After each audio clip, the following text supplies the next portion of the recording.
Welcome to the Artist Academy podcast, a place where we focus on the business side of art to help you attract more customers, increase profits, and ultimately live a life of creativity and financial freedom. I'm your host, Andrea Earhart, and this is May Mural Month.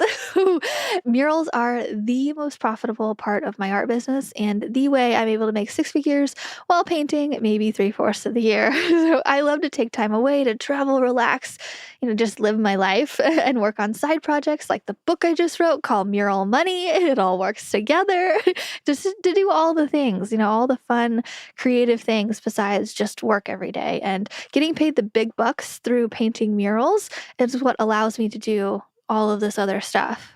And this month, I'll be interviewing muralists exclusively to talk about how they built their business and dissecting their strategies to give you the knowledge to do the same. Plus, I have this extra special training video for you to completely lay out the benefits and strategies to getting your own mural business up and running. You can check that out at artistacademy.co/mural master, or the link is right here in the notes section. You just click that, or it's artistacademy.co/mural master. Okay, so let's get to today's extra special. I feel like they're all extra special, but I really feel like talking to muralists is one of my favorite things to do.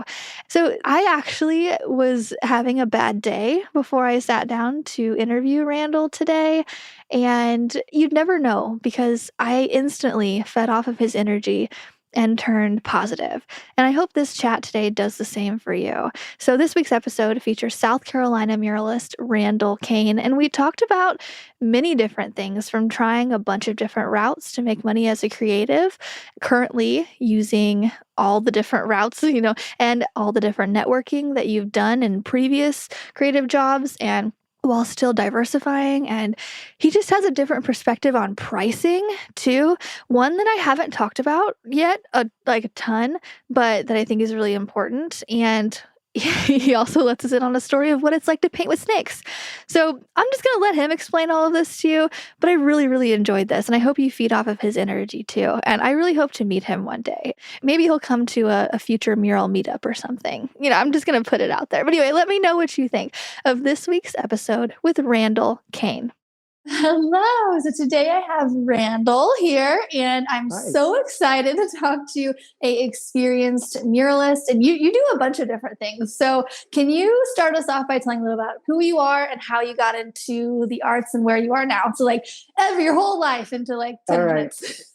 All right. So I'm Randall. Hi, everybody. I am a professional mural artist, and it took a long time to be able to say that and believe it. So you'll get there. I started really, really late. I didn't even take myself at all seriously as an artist until about 30. So had I started earlier, I can only imagine. But so I started late. I waited tables for 20 years, all through the 80s. I played and partied, and that was my life, and I wouldn't give it up for anything now. But had I started earlier, anyway, so I wound up Southern California for a relationship that went bad when I got out there, moved out to North Carolina with another, and that one went well. So I've been in Charlotte, North Carolina for about 25 years now, maybe 26. And as soon as I moved to Charlotte, I decided I'm reinventing myself. I'm going to be someone totally different. I started going by Randall instead of Randy, which everybody knew me from back home. And still waiting tables, but I started in the whole making money off of my creative talent by kind of using where I was at the time. So I started doing faux finishes in the restaurants that I worked in. That led to full-on murals in the private dining rooms. That led to the customers in the restaurants, at these high-end restaurants, asking, can you do this for me?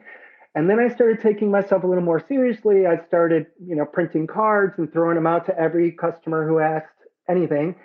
And that kind of led me to one thing after another. And so I don't feel like I chose this path. I just felt like I've always been one of those people who can do whatever, I can achieve whatever I wanted to one way or another. It might take me a while to, self-learn. But so murals was something that paid well, and I could do it. And then once I did it once, it was fun to do it again and again and again. So, and then half the year, Christmas time, I do Christmas decorating for high-end homes and businesses. And it's like this influx of cash and a totally different type of creative output from October till January. Yeah. Okay. So I love that you do a bunch of different things and you kind of pivot based on the season. Like, for instance, I can definitely relate to that because I do a lot of window painting around the Christmas season. And Yeah. like, without window painting, I just wouldn't be quite as busy. So it's like a pivot there. What's one of your favorite things to do? Because I was looking over your website and you have like murals for just for kids and you have all of this Yeah. other stuff that you do. What's like a favorite thing? If I were to call you and be like, Randall, I want you to paint this for me today, you'd be like, yes, what is it? Oh, it would definitely be realistic, although I'm getting so many calls for abstract and, crazy. But personally, if I could, the most excited and motivated I could possibly be to paint something was if someone said, I want this old Dutch masterpiece, like on my living room wall, huge.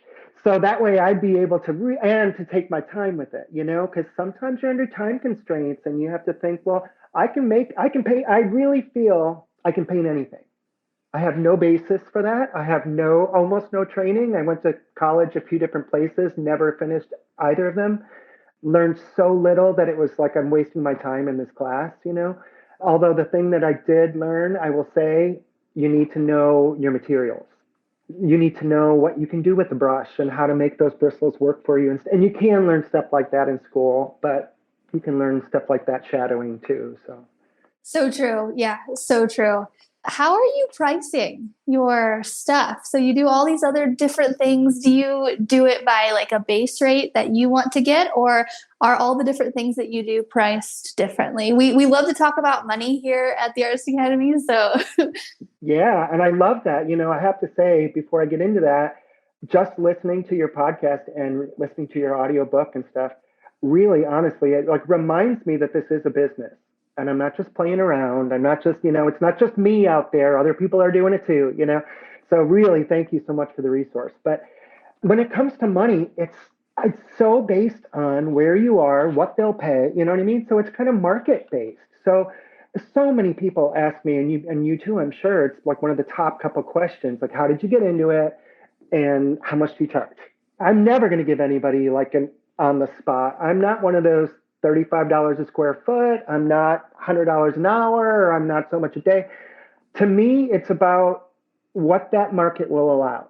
And that may not be ethical. I don't know. I don't know. I'm making it up as I go along. I'm faking it, until it works. So let's say, like today, I just finished a Black Lives Matter mural for an elementary school. Well, they contacted me because I had done another school in the same county. Because I went through all of that red tape to do that first one, county schools, especially in a big city, Charlotte, I guess, big city. But it took me like a month just to get what they call a preferred vendor status, which is a great thing for anybody, no matter where they are, I would assume, because I also have preferred vendor status at big companies here in Charlotte. And they are like, so they're the ones who will contact me now and say, we need a mural. This company wants a mural. You're already preferred vendor list. You're already vetted, basically.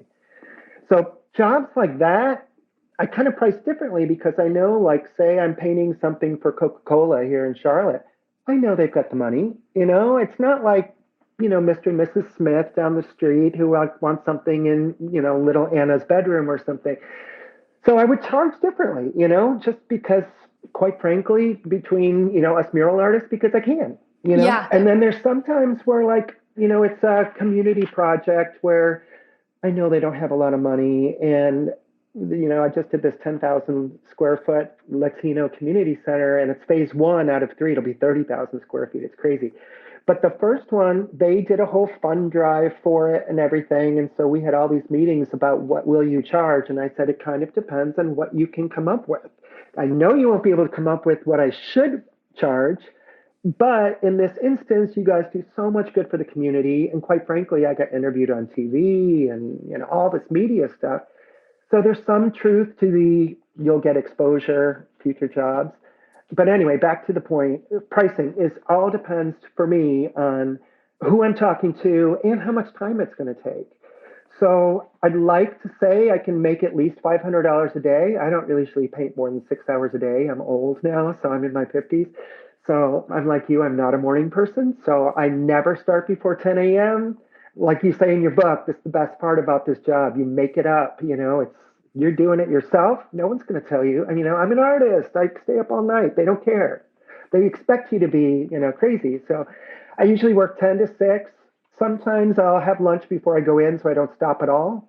Sometimes I'll even stop during that 6 hours. So it kind of depends. I mean, I'd like to say I make $500 a day. Sometimes I'll go less. Sometimes I make a lot more. For instance, this Black Lives Matter mural I just finished today, that was a 3 day project. It was super simple. I mean, I was there for like 4 hours a day in the afternoons, after the kids were out of school. But I made the same on that project that I did on the previous project, where I probably spent 40 hours on that, 60 hours maybe. But that was more of a labor of love. I loved the way it was turning out. So I kind of shrink it was a grid kind of a design, lots of colors. And I kind of altered the design to be much more intense and much more awesome, as I was doing it, and kind of took it further than they asked me to. But I have already gotten 3 jobs out of that, and I finished it last week. So Yes, I love that you bring all that up because, actually, and now that you're saying that, that's something that I haven't really touched on a whole lot in my book or on the podcast, but that's very much reality. As so I just did a mural for a school, and they said their budget was $700, and I was like, okay, whatever. We did this big right, thing that could have easily been charged double. But then I go and do a logo last week, and I made $200 an hour on this logo because I know right, I can. yes, Like, yeah, so you're so right. It is very much based on who it is. But I try to keep it pretty even keel, but I mean, sometimes you make a lot, and sometimes you make a little less. yeah. So that's true. And a lot of people, even on Facebook, will say like, "How do I charge? What do I charge?" And that's probably the most commonly asked question of anyone. And it's all, if you're asking that question, I kind of don't think you're at the right point to get the answer yet. So people ask that question all the time, like, how much should I charge? How much do you charge? All of that. And it's so relative to where you are, who you're working for, your skills. I mean, I've been doing this for 20 years. Of course, I'm going to charge more than, someone who's just starting. So it's a really hard question to answer. But I think if you're asking that question to someone else, I mean, it's great to ask questions and take in all this feedback, but every single artist is different. Some enjoy it more and will paint for less, you know? Some people are a little more jaded like me after 20 years, and you're like, oh, I can't believe I'm painting this stupid thing that I don't even think is pretty, but it's work. So you don't always get to paint what you want to paint. You don't get to always, I mean, it does become a job. People need to realize that it is work, even though I'm very fortunate to do what I love. It's still work, and you got to treat it like that. You got to show up to work looking like a professional. That's a big thing for me. I know, especially in consultations. I've seen a lot of other artists like come in like behind me or in front of me, to bid on something. And they come in looking like, they slept in the gutter or something, and they'll just kind of like, I am an artist. I don't care. I can get away with it. To me, image is really important. You need them to believe that you have design style. They need to look at you and say, you're the art professional. You tell me what I want. And then you can get a little closer to painting what you want to paint instead of what they're going to tell you. So true. Oh yeah. I think it's really easy for artists, especially, to fall into that, hole of like, because when we're at home, like we're just painting in sweatpants. And it's like, Yeah. oh wait, I have to change and do all that. In my book, I have this part where like I wore leggings on the first day, and then I was called the leggings girl. And so I tell everybody, I'm like, leggings are not the thing to wear. I know that seems pretty obvious, but it wasn't for me. So I'll make a note of that. I'll make sure it'll, not to wear leggings to work. okay, perfect. I don't think I could pull it off. Oh my god. Okay, so how are you getting customers after so long? Like, are you getting customers differently now than whenever you first started too? Yeah, for sure. Like at the beginning when I was in restaurants, I'd get my customers from the only place I could. Like the only social interaction I had with anybody back then was my customers in the restaurant. So that's, the people I would push myself on and say, I'm an artist. I could, do your wedding portrait. Oh, you have a baby? Oh, let me do the portrait. Oh, your dog? Sure. And one thing leads to another. And everybody always told me at the beginning back then, you'll work hard at the beginning and then work will just keep coming back to you and coming back to you once you have this portfolio. And I don't think anyone believes that at the beginning. like maybe in school they taught you that. I don't know, where they say that like eventually you'll have repeat, customers coming back and you won't have to look at all. It'll always come to you. But now actually it's happening. It took like a good 10 years before that happened. But now, like I said, getting on a preferred vendor list at a county school. And think about this too. The mural I just finished today was a grant. Do you know how many schools have grants available to them to paint things like Black Lives Matter or peace, or even if it's just their own school logo? They get so many grants to do this stuff unless someone in their school is proactive to go look for someone, that money will be unused. So it might be great for these beginning artists to start going to the schools and just, here's, my website or whatever. And but the way that I find work now is usually they come to me now. It's usually through my website. So for me, it's really, I'm not looking so much anymore because of how I set myself up before. Although I did just get my first QR code. So I had that done on an exterior vinyl sticker, basically a 3-inch sticker. So now part of my exterior contracts with everyone will include, I get to put that on there because that instantly takes someone to your portfolio, and you don't have to worry about them like typing in your email address or your whatever you saw, your website address. So that might be hopefully a good way that I can get some instant business right away too. And they cross-reference. I told you I do Christmas stuff at the Christmas time. I do these big luxury homes that 7 8 Christmas trees in each house. It's crazy. We have I suddenly have a staff of 4 or 5 every Christmas, and then suddenly I'm in this whole not working by myself, and I'm the boss of a team, and it's really crazy. But those same customers, I wound up painting for a year and a half inside one of their homes. They had this huge kind of a classroom where their kids are homeschooled by tutors. Serious money in this house. It's like 30,000 square foot house, crazy. But this room, a year and a half, I painted every inch of the ceiling. It was the entire solar system. One wall was an atlas of the world. One wall was reading. One wall was a safari. One wall was, so that customer, I will tell you, I found through Thumbtack. And nobody believes me when I tell them that. So many people on Facebook say, what do you think about Thumbtack? And everyone says, oh, they generate false leads, or I don't know. And perhaps they do. But they also generate real leads, which led me to a year and a half. And at that time, again, what the market will allow, I went and saw their home and I thought, these people have no price cap. So I wound up through Thumbtack getting this great job that I wound up charging them $3,000 cash a week. I stayed in a hotel that they paid for because it was a good 2.5 hours away. So Monday through Friday, I painted there, showed up kind of 10 o'clock, left about 5, and $3,000 a week cash. I don't ask questions.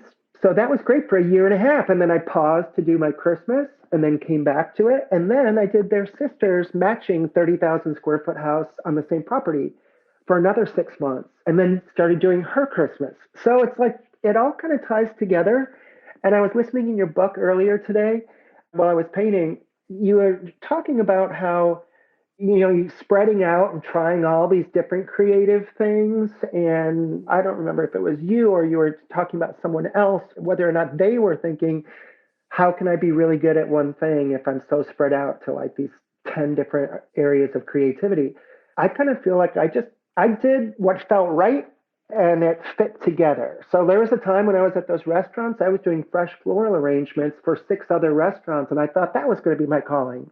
I was doing these big, huge, like grand floral arrangements and delivering them to these restaurants for their foyers back in the 90s when restaurants did that. And I thought that was going to be my thing. And I did a couple weddings and I thought, maybe I'll be a wedding planner. And so I just kind of, the whole art thing, I kind of felt was always in me. And I've never settled for imperfection kind of. So like I started with colored pencil was the first thing I ever experimented with. It was the Barrel Prismacolor oil pencils. But I would copy masterworks from the Victorian age, and those kind of just my favorite, what I'm attracted to. I know how to control a pencil, but I can't control a paintbrush because I hadn't experimented. And it wasn't until like 30 probably, that I really started experimenting with brushes and thinking I can do this way easier, way faster with brushes. And then I realized the real money is painting commercially and not trying to get into a gallery because that's a one in a million shot. So that's kind of what led me there. And that's where I'm at, I guess.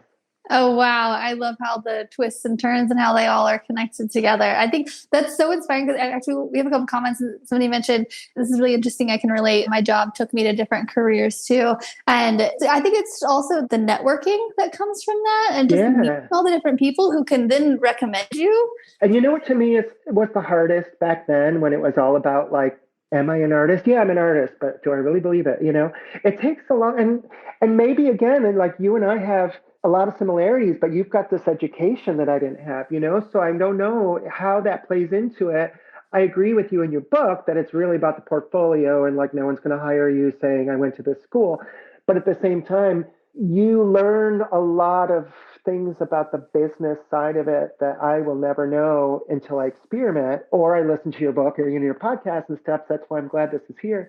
You'd think so though, but like I actually just had somebody, I was painting that logo last week and somebody came up to me, he's like, hey, did you go to college for that? And it's really nice to be able to say, yes, I had professional training. Like it looks good, it sounds Yeah. good. But then I always follow it up with, yeah, college taught me the fundamentals of painting, but I learned a whole lot more on the job. So Oh, like for sure.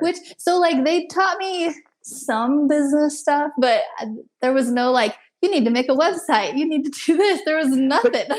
do you feel that because you got your degree in art and you have this piece of paper that says you are an artist, that you do you instantly have that confidence of now I can tell my friends and my family I'm an artist and believe it?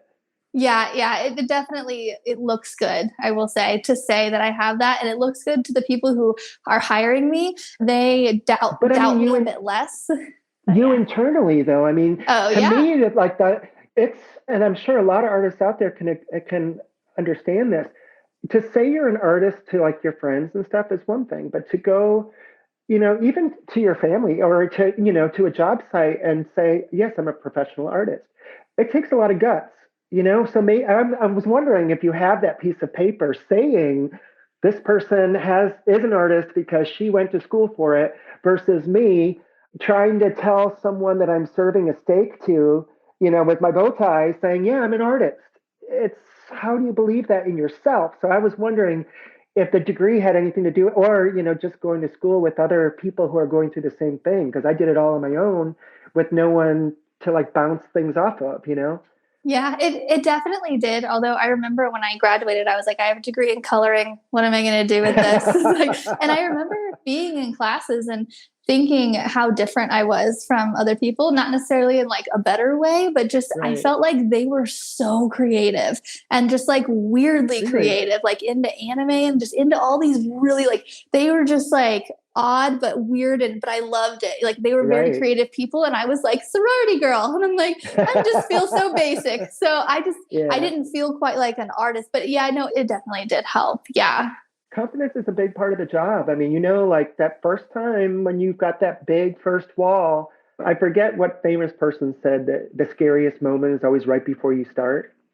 And I think that's really true for murals, you know, especially when you're new to it. You know, you and I are at the phase now where like we know it's going to look good at the end because we're not going to stop until it does, you know, and we Yeah. know based on our experience that we can make it work one way or another, no matter what happens. You know, if it rains and everything drips down, we'll fix it tomorrow, you know. But when you're new to it and you're putting that first brushstroke on and you're in that ugly phase or whatever, it takes a lot of friggin' guts, especially if you're on display, you know, like you're outside. It's part performance art, part artist.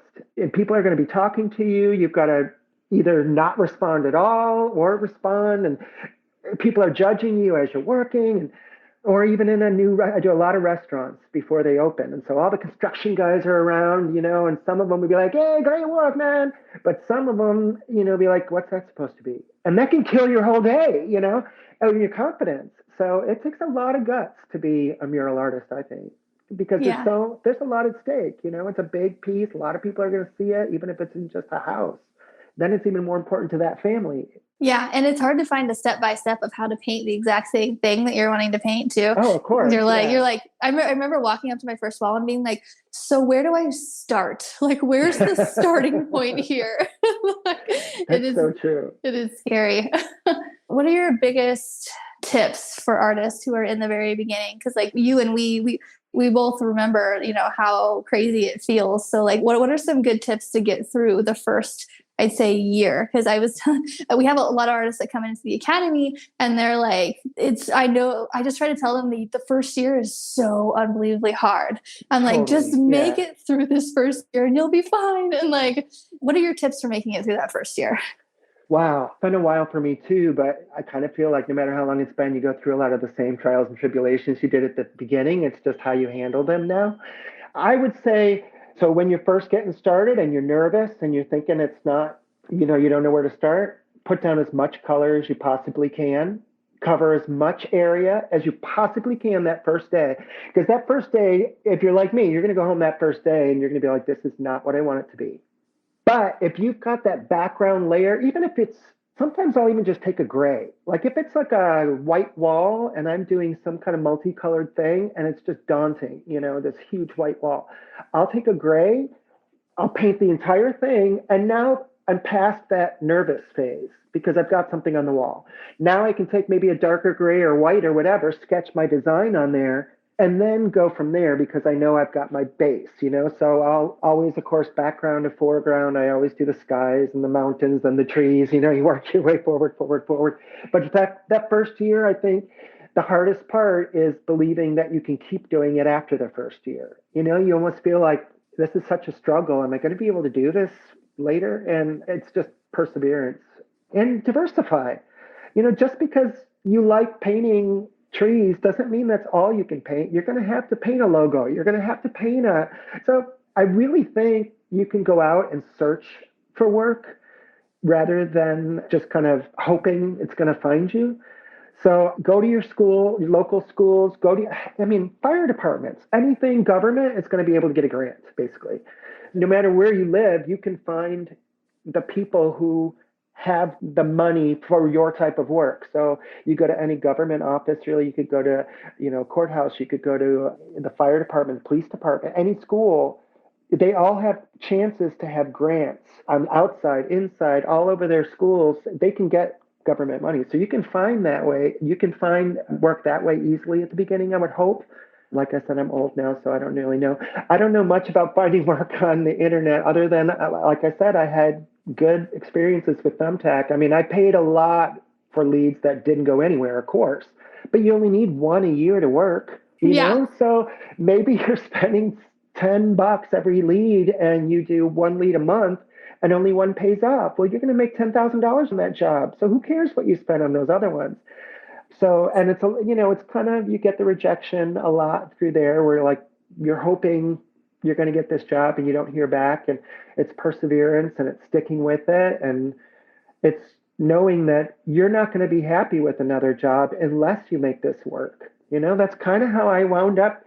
Once I realized I could make money on murals and start living a good life the way I wanted to live, I live differently now than I did when I waited tables. Now we go to Europe, now we no mortgage anymore. That mural money helped do that for me. But I wouldn't have ever believed it at the beginning. I was just passionate about wanting to do something with my creative talent. I didn't care if that was flower arranging. I didn't care if it was cutting hair. I didn't care what it was. I tried everything. Yeah, I totally agree though. Murals, especially commercial murals, it's like where the money's at. Cause like I Yeah, love to do kids' rooms. I love me the too. fun colors and the freedom. And I feel like I'm very childlike too, but I'm like, the money isn't really in kids' rooms. Like, sometimes, Yeah, like if you get like a really, extra bigger house and whatnot. right. But so yeah, I'm like, okay, I'll do a logo today. Sure. If it means I can, like you said, go to Europe. Of course, yeah. And if you can make the same thing off of that logo, then you could, in one day or 2 days, that you could in a week, getting, because if you're like me, like I'll do some kind of Bambi thing or something for some, NBA players, newly, arrived child, and I will obsess. Like I'm not happy unless it looks like a still from the movie, and I know I shouldn't say that, but I obsess over things that I like to paint. So I'll put way more time into it, and then I'm not making as much, but boy, I'm happy with my work, and I can go home and pat myself on the back and think, I knew I could do it.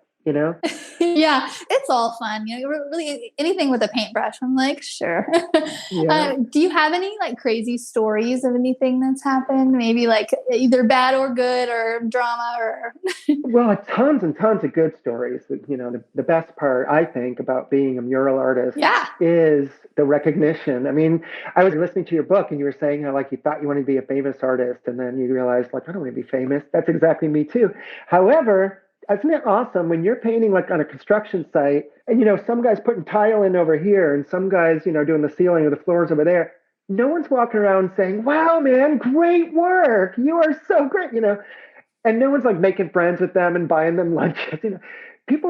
Strangers will walk by these same construction guys who get no credit for what they're doing, will be like, oh my God. And they'll look at you like you're so lucky. And so you can't help but feel grateful and you can't help but, get that little bit of famous, and that's all the famous I need, that little, my friends and my partner calls them my groupies on Facebook. It's like the same, like, 50, aunts and friends or whatever who'll be like, you're the best. And I really need that digital support sometimes.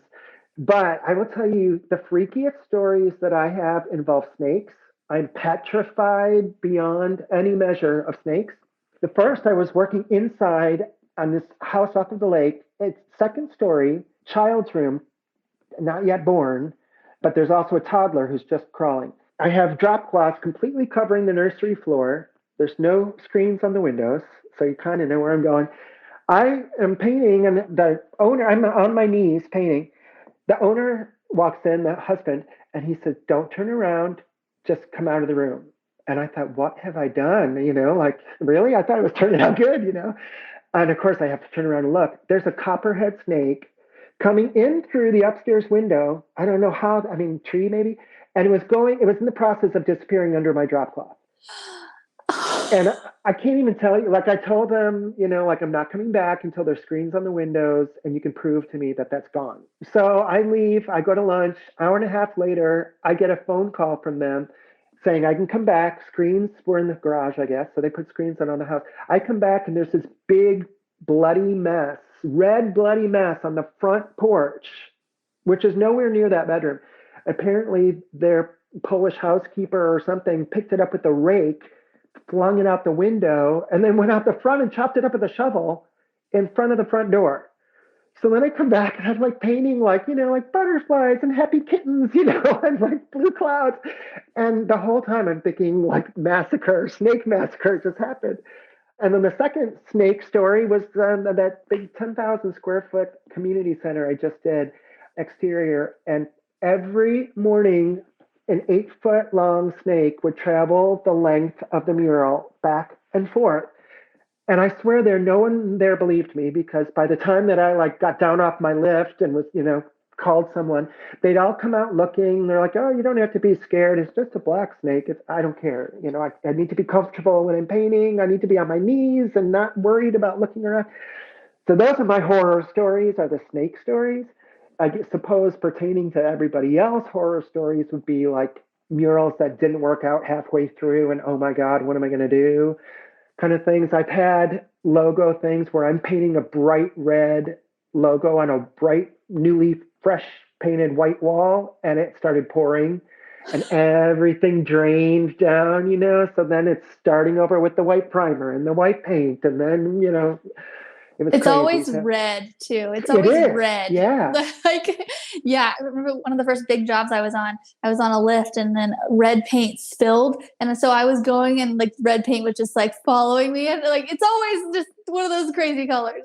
Oh, yeah. I do have another great story too. Yes. This actually was in my own home, thank God, because if this would have been a client's house, I don't know how I would have handled it.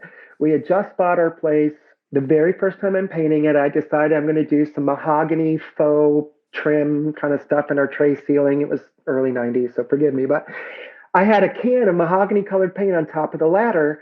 And again, this all comes with experience and practice, and you'll never do this, I'm sure, because you know what's going to happen. I leave the can on top of the ladder, and I'm thinking, I can move this whole ladder with that can on top. No problem. I've got balance. Of course, the whole can dumped over, bounced on the new white carpet, splattered up all over the walls. And that was a serious mess to explain to my partner on the first week of our first home. So that was a really scary mess too. But again, it's paint. And as long as you're water based, you're not going to run into horrible problems. No matter what you do, as long as it's water based, there's a solution. So true. Oh my gosh.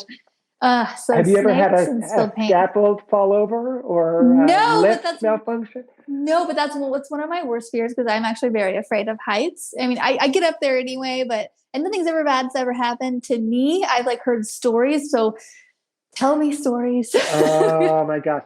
I have one where I was doing an underpass and it was kind of like both sides of an underpass where the train goes over the top and drive through.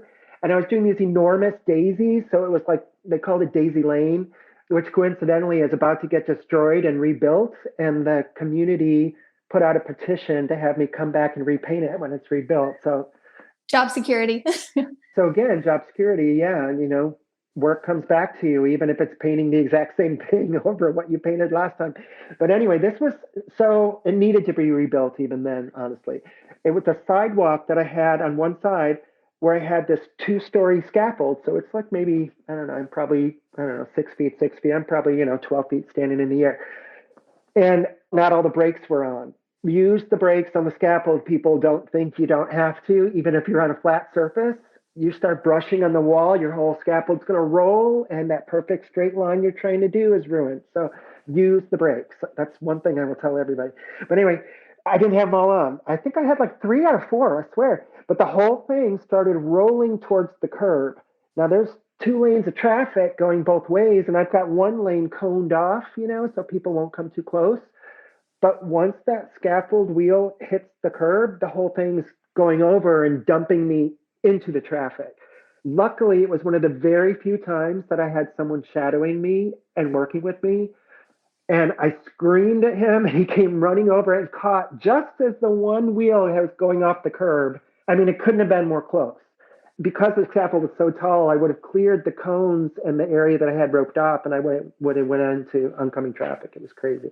Oh my gosh. Yeah. So that was all for not putting on 1 out of the 4 brakes and not realizing, you get so involved in what you're doing, you don't realizing that you're moving a little bit, until it's too late. So that was another horror story for sure. And I got stuck on a lift about 30 feet in the air that had died, had no more power, and I didn't know how to get down because, they don't really teach you how to use a lift. They just drop it off and here you go. And you follow the instructions. You hope you find the book, while you're stuck.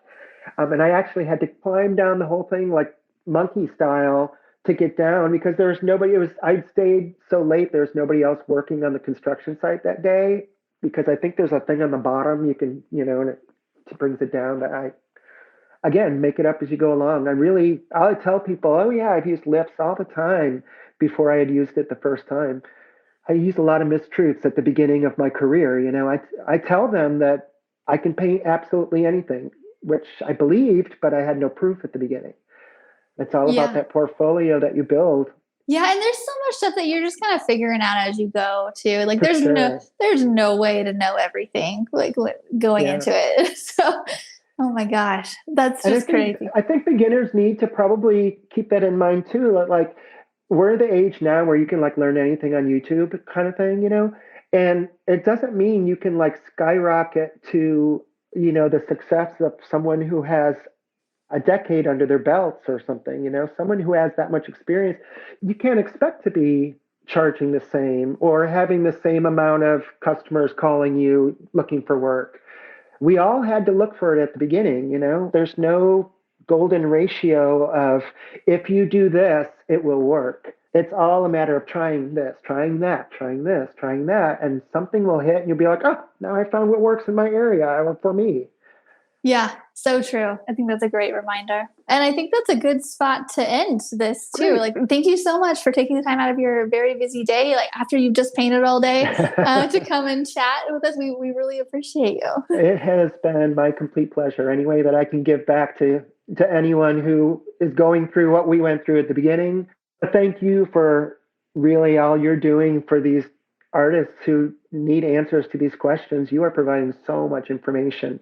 If something like this would have been available to me 10, 15, 20 years ago, and even today, I all about it. Anything I can learn and take in, and you do it in such a fun and optimistic, cheery way. And Oh, thanks. I'm listening to every podcast after this. I'm really glad you asked me on. It's been my Oh, pleasure. Thank you. thanks. You just made my day. Yeah, this is why I created this, because I remember in the beginning being like, is anybody else as stressed out as I am? Like, this is hard. Like, Yeah. can anybody give Oh, me yeah. tips? Like, so now I'm like, just take all of my knowledge. And also just interviewing people like you who have also been through it. I think it helps for other artists to hear that we're all very similar in a lot of different ways that we've built our businesses. It's true. I don't really hang out with a lot of other artists. I'm not part of the scene here or anything. So to hear you talking about these things on podcasts and on your audiobook, it kind of reminds me that there's a whole world of me's out there. Like I'm not one of a kind, that there are other people out there who have gone through the same things and are experiencing the same things. And it's nice to feel like I'm part of a community. So thanks. Yeah, sure thing. Well, if I'm ever in South Carolina, I'm definitely going to hit you up because I would love to meet you one day. And I'm so Charlotte, North Carolina, but right on the North border. So I Okay. travel. If I'm on the coast, I will There see you go. where you're at. But yeah, For I'm just going sure. to put it out there that we're going to paint together one day. I would love that. I would love it. And that's a wrap. If you're listening to this episode and thinking, fine, I'll give murals a shot, well then, I've made an extra special training just for you to completely lay out the benefits and strategies to getting your own mural business up and running. You can check that out at artistacademy.co/muralmaster, artistacademy.co/muralmaster, or just click the link if you're feeling lazy. Just click the notes section on this podcast and it'll take you right to it, and you'll register for a training, and then all of this information will be brought to you. And it'll make your day better. And it just helps you to get on a good start to creating murals, because I know how intimidating they are, as Randall just said as well. And yeah, I want to help you through it. So in the Mural Master program, I help you just figure out how to paint, first off, where to start. So you start with like a projection and you chalk it out, but then which part do you paint first and how do you paint it quickly? That's one thing that I really, really, really focus on in the Artist Academy, because time is money. So if you can get all these little techniques to paint faster, you can essentially make more, and then we can go live our life outside of work, because we all know we love to be creative. We love our jobs. I love what I do, would not trade it for the world. But I don't want to spend every waking moment working. And just this past year, I feel like I'm finally living up to that. I'm finally at a point where I've got the speed down. I've got the videos made. I don't feel like I'm, pulled in all these different directions with the podcast and still doing painting, and just all the things. And I actually have time. And there's been a couple times in the past, couple weeks or months that I've been like, what am I going to do today? I have a Friday, Saturday, Sunday off pretty often nowadays. And I'm like, Friday's good. And then Saturday, I'm like, okay, I've got to go find something to do. And then Sunday, I'm like, okay, I'm bored, which has not happened to me in years. Because I used to cram my schedule full of mural jobs and just work to make that money. And now I'm just at a point where I'm choosy. I put in the work, and it's just nice to be able to live life. And I know this feeling now, especially, and that's why I want to give it to you, because with a lot of hard work in the beginning, you too can get to this point of making really good money with murals and being able to live your life like you never had ever thought. If you would have told me this when I was in high school, I'd be like, are you sure? Anyway, okay. I'm rambling, but I hope you enjoyed this episode with Randall. Wasn't he so great, right? Don't you just want to hang out with him in person? Anyway, I am going to do a special episode next week all about our mural meetups and talk about the recent one we just did in Cozumel and all of the past ones we've done in Iowa and Missouri, and then the ones that are coming up, and just kind of let you know the benefits of a mural meetup and working with other artists. Hopefully inspire you to go out on a limb and drive halfway across the state or the country and go meet other muralists and work with them. Okay, that'll be next week. And I hope you have a great rest of your day and a great rest of your week, and I'll see you next week.